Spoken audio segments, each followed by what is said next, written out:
ਇਹਦਾ ਰਹਿੰਦੀ ਬਣਾ ਹੋਰ ਬਣਾਵਾਂ। ਇੱਕ ਬੰਦਾ ਮਰ ਗਿਆ, ਉਹਦੀ ਕਬਰ ਤੋਂ ਉੱਤੇ ਨਾ ਕੁਤਬਾ ਲੱਗ ਗਿਆ, ਉਹਦੇ ਤੇ ਕੀ ਲਿਖਿਆ, ਮੈਂ ਅਹਿਮ ਥਾ ਯਹੀ ਰਹਿਮ। ਮਰਨ ਤੋਂ ਬਾਅਦ ਪਤਾ ਚੱਲਿਆ ਬੇਕਾਰ ਦਾ ਰਹਿ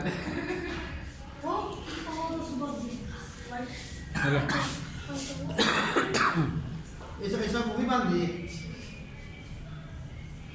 मूवी बनाओ, सारी मूवी बनाओ, खोल लगा बीच रख दिया ना, मूवी बनाई थोड़ा दूर हो गए बनाना, नेड़े नहीं बनाई थी मूवी ਦੇ ਵਿੱਚ ਫੋਕਸ ਕੀਤਾ ਹੈ। ਓਏ ਕੋਈ ਇੰਜ ਸੀਨਾ ਖੋਲੋ, ਹਾਂ ਬੋਨਲੈਸ ਕੱਢਣਾ ਤੇ ਸੀਨਾ ਖੋਲੋ ਵੀ ਯਾਰ ਨੂੰ ਆਖਿਆ ਮੈਂ ਜੇ ਮੂਵੀ ਬਣਦੀ ਹੈ ਜੇ ਸਹੀ ਬਣੀ ਹੈ ਤਾਂ ਹੋਰ ਵਿਖਾ ਦੇ ਇਹਦਾ ਫੋਨ ਕੱਢੋ।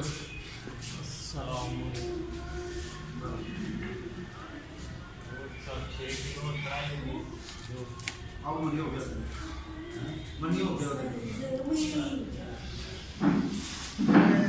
दर्द तो नहीं वही आ रही है।